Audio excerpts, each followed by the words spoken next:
She was involved in the operation even though she didn't have security clearance. Only Donald Trump would call his wife in to watch a top-secret mission like it was a TikTok video of a baby hippo or something. Today, there's another tell-all book coming from veteran journalist Bob Woodward. As you may recall, Trump strongly disliked Woodward's previous 3 books about him.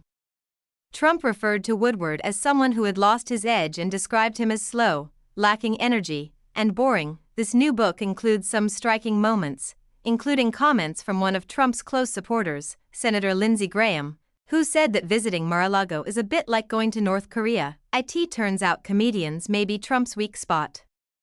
When Jim Carrey and Jimmy Kimmel joined forces, they didn't focus on his politics but instead targeted his ego and marriage. Trump responded with a Twitter outburst, which ended up reinforcing what they had said about him.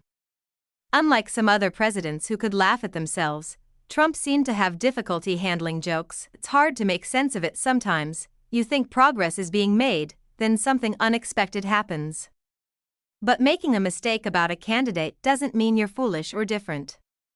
The current situation feels chaotic, like things are being turned upside down, and to many, the issues seem very clear. Before continuing, a quick request: if you appreciate this content, please like the video and subscribe to the channel.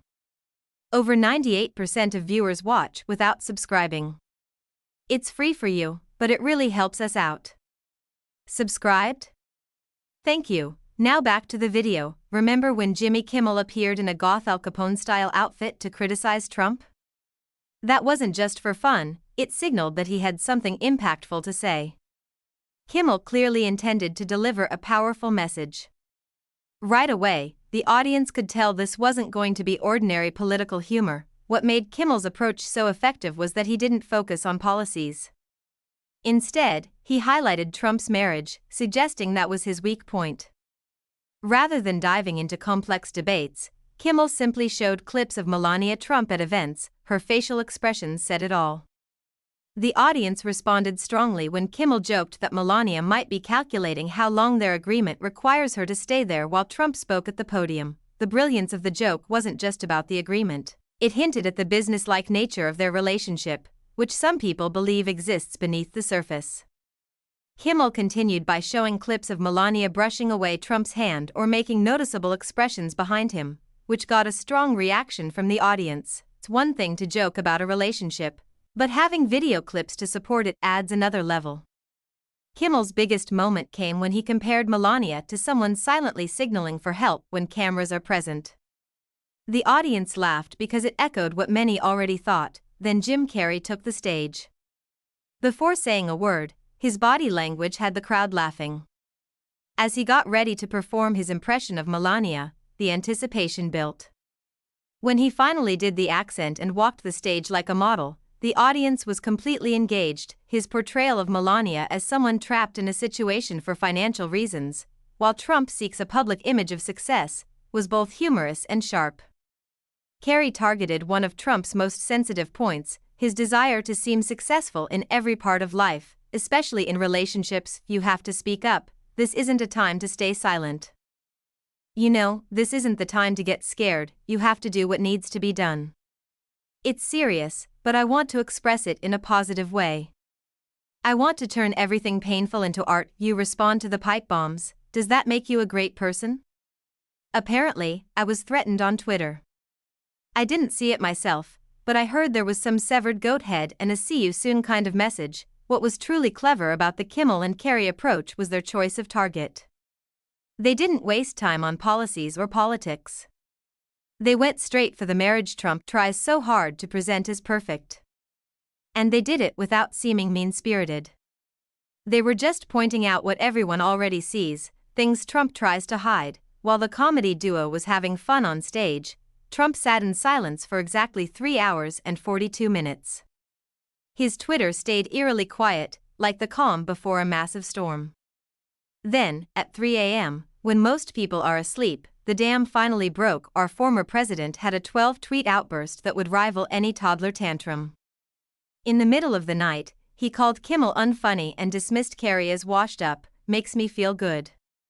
When you were a kid, did you draw caricatures of your friends? I did. I drew pictures of my teacher. Oh really, yeah. I don't have any of those now, she actually stole them, look at this, I can do anything with it, not, applause, they've got you coming and going, you know what I mean, that's remarkable, I have to say, it was an incredible transformation, it really is. Who was the teacher though? Oh yeah, alright. The most telling part was Trump's desperate insistence that Melania loves him more than any president's wife ever loved their husband. Nothing says my marriage is totally fine like shouting about it on social media at 3 a.m. His loyal followers quickly defended him, outraged that anyone would dare to make fun of their leader. Funny how those same people never seemed bothered when Trump mocked disabled reporters, war heroes, or grieving parents. Their selective outrage would be impressive if it wasn't so predictable. What really got to Trump wasn't just any joke. It was the fact that the comedians targeted his marriage and masculinity, the two things propping up his fragile ego. For a man who builds his identity on strength and success, the idea that his glamorous wife might not like him is like kryptonite to his image. The contrast with other presidents is huge. Obama would laugh when comedians joked about him. Bush joined in with self-deprecating humor about his own flaws. Trump? He threatens to investigate comedy shows and revoke their broadcasting licenses. Nothing says I'm confident like using presidential power to silence jokes. What Trump never seemed to get is that his overreactions just give comedians more material.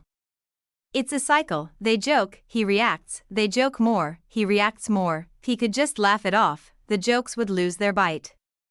But that would take self-awareness, not exactly his strong point. This is why, throughout history, dictators have feared comedians more than political opponents. Satire reveals the gap between the strong image and the insecure truth underneath. When you make people laugh at someone in power, you take away their mystique. In the end, Trump's reaction video got more views than the comedy sketch that started it. His outburst became the actual punchline, and once again, it shows that when ego faces humor, comedy always wins. So what do we learn from this major comedic moment? It's not just about laughter. Political satire is a powerful tool. Throughout history, it's been the one thing powerful people can't control.